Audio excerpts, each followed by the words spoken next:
Hey, come here. Bakit kapag mga Christian content creator na page, hirap na hirap mag-follow? Pero kapag yung page puro kalokohan or yung mga page na motivational speaker na nagtuturo na paano maging successful or yumaman, ang bibilis.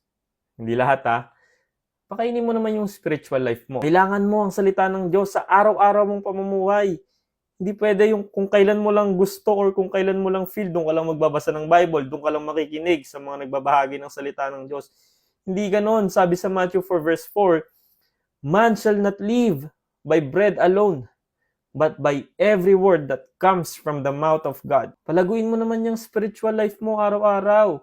Hindi yung kung kailan ka lugmok at punong-puno na ng problema, doon ka lang tatawag sa Panginoon. Huwag ganun. Kung nauubos yung oras mo sa kakapanood ng mga videos, kung paano maging successful or yumaman, magbasa ka na lang ng Bible. I understand na lahat tayo wants to be successful para sa pamilya natin. But success is nothing without God and without contentment. Successful ka nga, wala ka namang joy or peace. You cannot find peace in this world.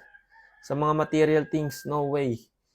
True peace can only be found in Jesus. As a Christian, okay lang po ba maging mayaman or maging wealthy? Of course it is. Hindi po masama, hindi po kasalanan na maging wealthy. Maraming example sa Bible ng mga tao na binibless ni God financially, di ba? Si Abraham, si Jacob, si Solomon, si David, si Job.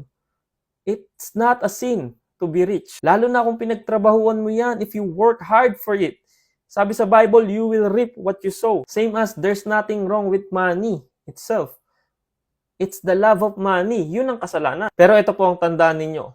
With wealth, or if you became rich, marami ng temptations ang papasok dyan.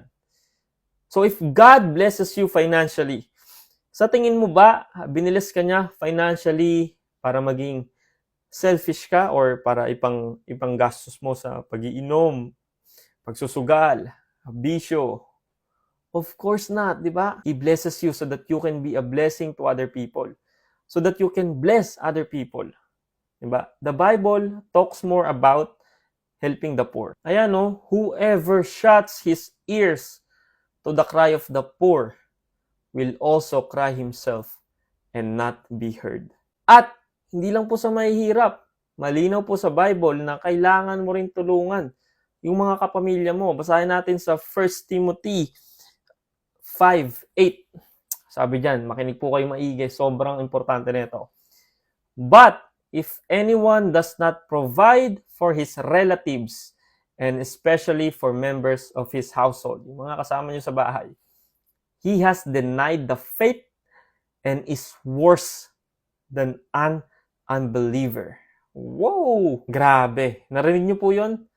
Kapag binilis ka ng Diyos financially, and then naging madamot ka, lalo na sa kapamilya mo, hindi ka na nagpo-provide sa loob ng bahay ninyo, you are worse. Mas malala ka pa sa mga hindi naniniwala sa Diyos. Minsan kasi tayong mga tao, gustong-gusto natin i-keep yung mga precious things na meron tayo dito sa mundo, na para bang habang buhay nating possession yun. No. Paano lahat yan ng bagay na meron tayo dito, lahat ng kayamanan nyo, bahay nyong mga magaganda, mga kotse ninyo, mawawala lahat. Pati tayo mawawala. Saglit lang tayo dito, dadaan lang talaga tayo dito ng napakabilis. Diba? Paulit-ulit ko sinasabi na para lang tayong hamog. Yung usok sa umaga, sandaling lilitaw, agad nawawala. And sabi sa Bible, after death comes judgment. So dapat mag-focus tayo sa magiging next life natin. Kasi ang promise ng Diyos, if we put Him first in our life, and if we trust in Jesus Christ, ang promise niya ay bibigyan niya tayo ng eternal life with Him. No pain, no sorrow, no death, no tears in our eyes.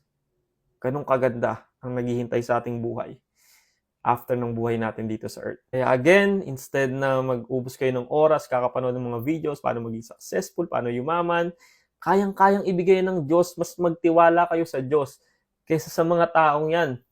Masabi sa Matthew 6 verse 33, seek first the kingdom of God and His righteousness, and all these things shall be added to you. Amen?